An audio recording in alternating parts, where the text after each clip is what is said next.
There's a schedule change. So Mona Fishbane could unfortunately not be with us today. Thank you, Dr. Feuerman, for giving your amazing workshop this morning. And thank you in advance, Dr. Klofter, who's going to be in that same room, but addressing the issue of working with the resistant patient and family, or the family and patient who is resistant or doesn't believe in treatment. It's a fabulous talk, as will be the others at that same time.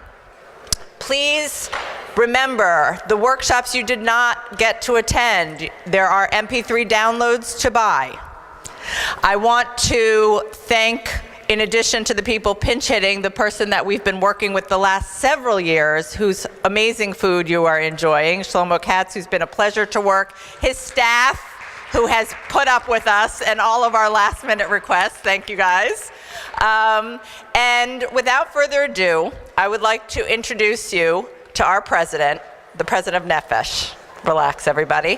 And when I was thinking about, oh gosh, I need a bio, where's Chadva and David, our handlers behind the scenes with the bio? Then I said to myself, oh, I could Google a bio. Hint, hint, everybody. And then I said, you know what, you guys could Google a bio. I think I should tell you about things you're not gonna find online about Simcha. Getting nervous, Simcha? Simcha is our steady hand at Nefesh. In case some of you might have missed it, there's sometimes a little bit of tension on the listserv. There's sometimes some very hot and difficult other issues outside of the listserv that we have to grapple with. What's our position, or how are we handling it, or how are we handling a particular situation with the particular individual crisis or area of difficulty. And Simcha, our president, is really always the one, Nebuch, that we turn to and say, okay, we need that steadying hand, we need that diplomacy, we need the person that can keep things on an even keel. And that's really an unbelievable resource for us behind the scenes to have, in addition to all of his professional accomplishments that you can all read about online. What you need to know, or should know, or deserve to know on our behalf about Simcha is that he's really the one keeping the rocky waters at bay when things start to churn up. So, without further ado, Rabbi Simcha Feuerman, thank you.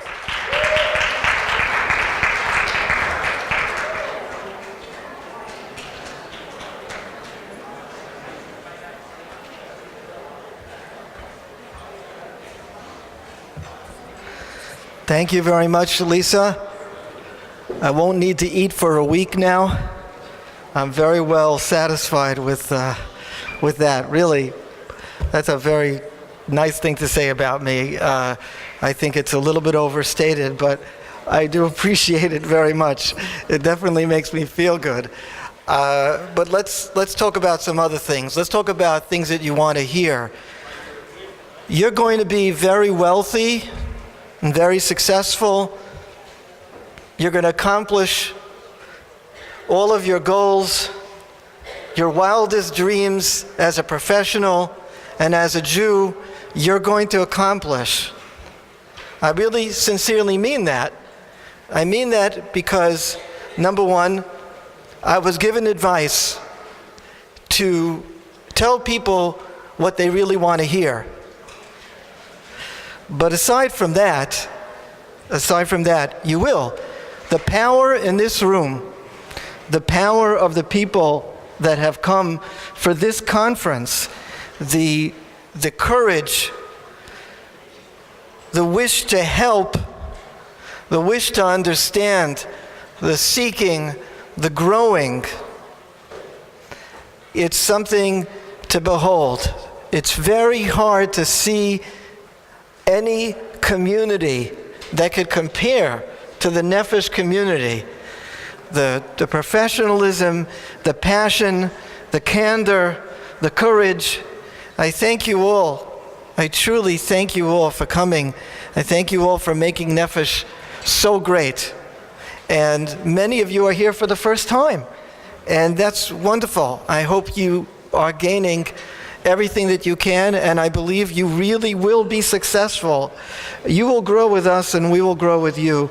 And I thank many of the people at Nefesh who have worked long and hard over the years and who are mainstays. I did want to share a couple of thoughts with all of you about, what goes on over here. We have such a diverse community. It is unimaginable in any other type of environment that you can have Jews with so many different kinds of opinions and beliefs and hashkafas and practices and values and poskim, way of framing things, that we're able to get together. We're able to get together and cooperate and talk and hear each other. It is truly fabulous. It truly is fabulous. I don't like to overuse certain words, so I don't want to say it's a Kiddush Hashem, but maybe I'll say it's a Kiddush Hashem anyway. It's a Kiddush Hashem that we could get together and really work together. So it's remarkable. We have such contentious, such troubling issues to deal with as a society, trying to adapt to all the powerful changes, all the powerful forces, some of them positive, some of them dangerous, and we're all trying to work together and get somewhere. And you see this in the content of the seminars, you see it in the content of the questions, you see it in the clinical vignettes that people share. We're working to try to help the Jewish community and help individuals work through where they're up to. So I'll share with you a small Torah thought. In a couple of parshias ago, when Yaakov meets Paro for the first time, Yaakov says some uncharacteristic statements. One might even say statements that don't sound particularly resilient or healthy. What does Yaakov say? Vayomer Yaakov el Paro, Yemei Shnei Migurai, Shloshim Shana, the days of the years of my life, 130 years, Ma'at V'ra'im, few, they were few and poor these years, few and poor, Yemei Shnei Chayai, the days of the years of my life, V'lo hisigos Yemei Shnei Chayai, Avosai B'mei Migureihem, and they did not reach, probably not in quantity and not in quality, the life of my fathers. This is Yaakov's introduction to Paro. This is what he says to Paro. Hi, how are you? Nice to meet you. And I have a bitter life, and it never was good. And it wasn't as good as my predecessors. It's quite a statement. And then later on, after some time passes, Yaakov is about to give Ephraim and Manasseh brachos, and he says, Hamalach hagol asi mikol ra, the delivering angel that saved me from all evil, that saved me from all bad things. Yivarech hasanarim. He should bless the youth. He should bless these lads.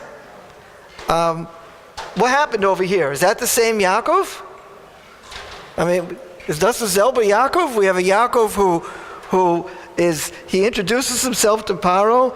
His days were few and bitter and raw, and he's not satisfied. And then he talks about the delivering angel that redeems him and saves him from all evil. Is this the same Yaakov? So it's an interesting question, and I think the answer is perspective. What a difference perspective makes. Yaakov comes in, he barely digested the news that Yosef is alive. Remember, he's in a position where not long ago he thought not only did he lose Yosef, not only did he lose Shimon, but he was on the verge of losing Binyamin too. He barely is able, Vayafik Libo, he's barely able to believe that Yosef is alive. He meets Pharaoh, so to speak, a peer of his, so to speak, a comrade, also a leader, also someone who carries the world's burdens on his shoulders. And he unburdens himself. And he says, I had a very, very difficult life. And that's how Yaakov felt at the moment. And yet, at the end of his life, after everybody's alive and everything seems to work out with, so to speak, a happy ending, Yosef is alive, Shimon is alive, Binyamin is alive, everybody's getting along, things are swell. He meets his grandchildren only 2 psukim before. He says, Mi'ela. The Pashup Shad is he never met them before. Okay, there's a medrash that he was looking into the future, but he meets his grandchildren for the first time. Everything seems to work out.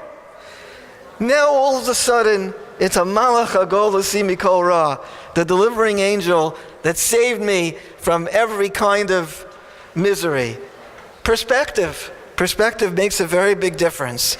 You know, sometimes we read the stories in Chumash, and it's really hard we're so used to reading them, we're so used to hearing them, it's really hard to understand what actually is happening. How old was Moshe? Think about this. It's a pasuk, it's a Beferish pasuk. How old was Moshe when he spoke to Paro? So that's just shortly after the burning Sinai, and that's when the Geula begins to happen, and it's not even so simple. It gets a lot worse before it gets better, something that many of us as therapists and as clients can relate to. It gets a lot worse before it gets better, right? Me'oz dibarta, right? El paro, right? What does it say? Things got worse. Hatzel lo itzaltas hamecha. You didn't save my nation. Things got even worse. Things get a lot worse before they get better. So how old, though, when things started to turn, how old was Moshe? Moshe was 80 years old. It's a Beferish pasuk, Perek Zayin, pasuk Zayin. Moshe was 80 years old when he stood before Pharaoh and began the process of demanding to let my people go. When was the height of the tyranny? When was the height of the cruelty of the slavery? Well, it's hard to know exactly, but as I recall, Moshe was one of the few children that weren't thrown into the Nile. So that means that 80 years of suffering, of cruel and despotic degrees. Forget about the whole slavery, which also was cruel and despotic, which went on for much longer. But 80 years of cruel, genocidal, despotic decrees had occurred because the babies were being thrown in the Nile 80 years ago. Just think of the unrecorded stories, the unrecorded suffering. You know, even today, right, we're hearing more and more stories from survivors. Survivors don't necessarily come forward. Not all survivors are candid about their experiences in the Holocaust. And that was a period of a number of years. Here we're talking about at least 80 years of intense, genocidal, despotic kinds of annihilation. It's true, the Rabbi points out, he says the decree must have only been for a short amount of time. Only they knew roughly the window when Moshe was going to be born, so they only did it for a short period of time. But if they did that, what else were they doing? And anyway, I'm not sure if everybody agrees with the Ralbag. But the interesting thing is, God's time, boy, God takes a long time sometimes. 80 years of suffering. Some of our clients go through a lot of suffering. Some of us have been through a lot of suffering. So what difference does that make? The difference of perspective. So Yaakov went through terrible things, anguish, decades not knowing where Yosef was, decades not having his own independence as a householder, working under the malignant and manipulative presence of his father-in-law, Arami Oved Avi. And remember where the story starts. The story starts in the beginning. The quintessential model of chinuch, the one night a year where we have an extra mitzvah to teach children. The quintessential model of chinuch, where do we start? We start with the trauma. We start with the beginning. In the beginning, we were a mess. In the beginning, I was a mess too. In the beginning, many of us here in this room, not all of us, but many of us were a mess. We suffered a lot. In the beginning, many of our clients were a mess. Sometimes now, they're still a mess. Probably Rav David Cohen would say, a mess mitzvah. I'm not so good with puns. But that's what the difference perspective makes. Even though it's a cliche, at the end of Yaakov's life, everything works out. Hamalach hagol si mikol ra. Even though the years were ma'at v'roim, all of a sudden, I'm with my children, I'm with my grandchildren, everything's fine, we have food, it all worked out for the best. Ki lemicha shlachani. It's all a matter of perspective. So, without making light, and I say this very seriously, without making light of the suffering, we heard about a lot of suffering, and it's easy to make jokes. It's easy to make jokes. People talked in these rooms, upstairs, downstairs, in these rooms, people spoke about suffering, indescribable, acute suffering, enormous personal pain people spoke about. And it's easy with one clever quip, with one thing to dismiss and make a joke. I'm not very good at making jokes. I'm really not. I try even, and it doesn't even sound funny. I was making a few jokes before in case anybody noticed. I really was, but I can't do it. I'm not good with jokes. But I want to tell you, so much pain we witness and hear and share and have been through so much pain. And these walls have heard it, and we can't make light of it, we can't minimize it, we can't invalidate it, and we certainly can't dismiss it. We can't dismiss them whether we like their politics or we don't like their politics. We can't dismiss them whether we like their behavior or we don't like their behavior. We can't dismiss them whether we like them or we don't like them, and there's plenty of them that we don't like. We can't dismiss it. We have to hear the pain. And eventually, if we do our jobs right, and we do what we're supposed to do, they will come to a place of perspective. We will help them have that place of perspective. And I say to you again, and I mean it, you will be very successful.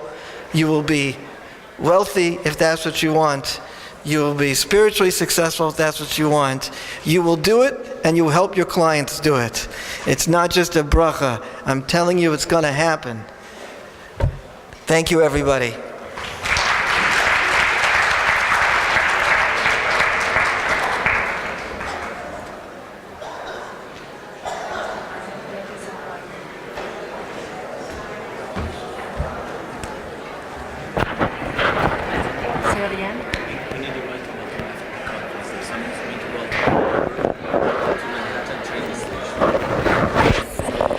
If anyone is leaving from the conference going to Baltimore, please see the registration desk, or please see Dr. Amiri. If anyone's going to Manhattan, please let the registration desk know, because we have some people who need to get to Manhattan. Quick welcome, couple of thank yous. I am very happy to welcome everybody. My name is Miriam Turk, and I'm Simcha Feuerman's partner in crime, as he is the president and I am executive director, and it is a true treasure to be able to work with him. But not only with Simcha, as you all know, these events do not happen by themselves. One cannot, like I said the other day, one cannot whistle a symphony. A symphony takes an orchestra. So, shh. I'm asking for a little quiet, not because I need to be heard, but really because I need you to open up the program guide and look at the list of the committees that we have and the people on the board who have worked so hard and worked so hard all year round. And as Dr. Shalom Feinberg just pointed out to me, the spouses of the people who are in the program are extraordinarily dedicated to our cause.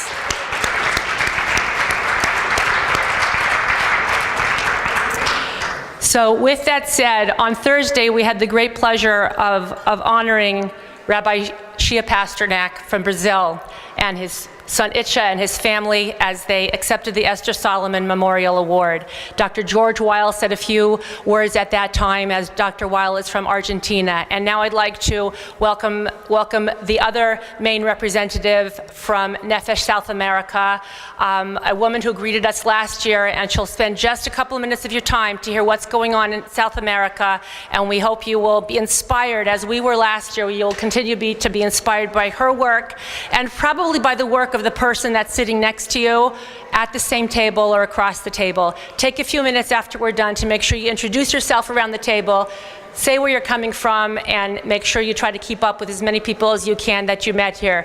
If you will be as fortunate as I have, you will make very, very lifelong, very special friends from your participation in the conference today. Dr. Karina Pinsever.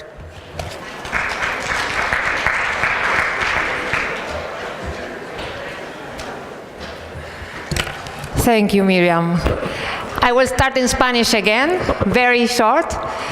Quiero decirles que el año pasado compartimos un sueño con ustedes y queremos venir a contarles qué pasó con ese sueño. Creo que después de esta conferencia todos van a terminar hablando en español. Bueno, I will back in English. I will try to tell it in English. Last year, we shared a dream with you. I hope you remember. We were starting Nefesh Argentina, Nefesh South America, with Rabbi Pasternak, Dr. Weil, and Iche, the son.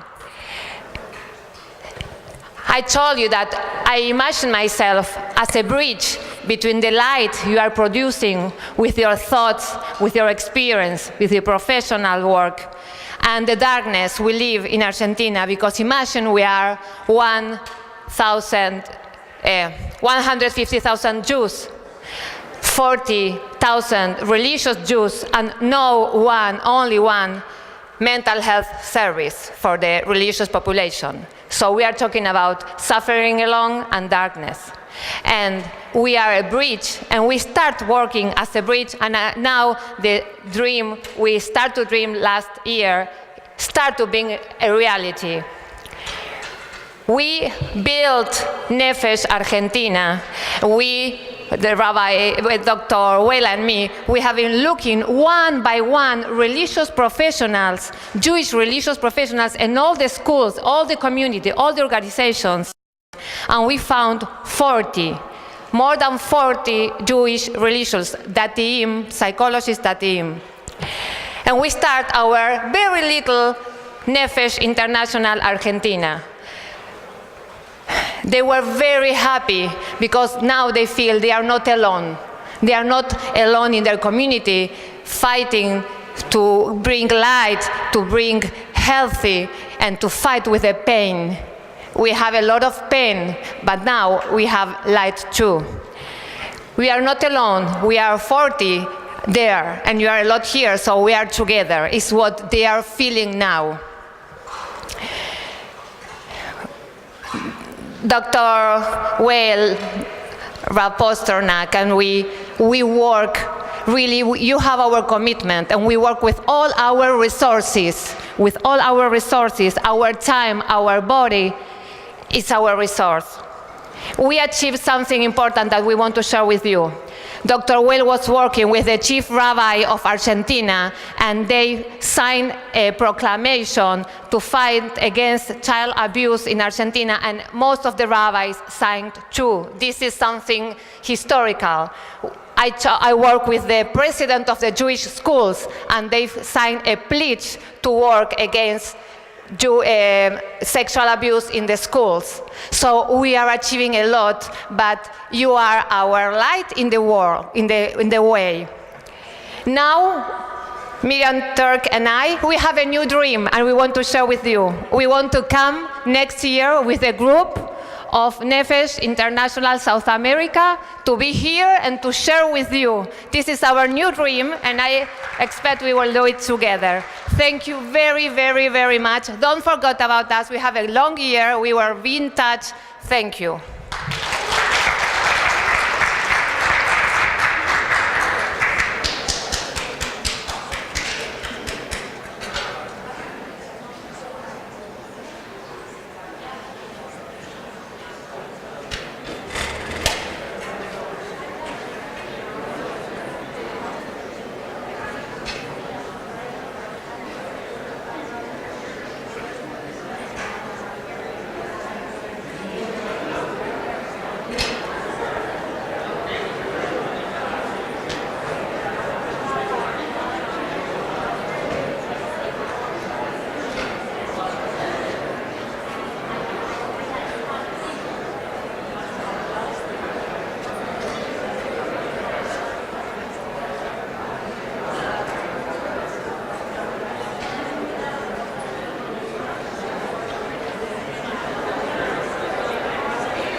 For those who want to daven mincha, mincha's on the schedule for 1:30 in the terrace ballroom, which is down the hall, followed at 1:45 by the address from Rabbi Weinberger in the FG and H on the left side.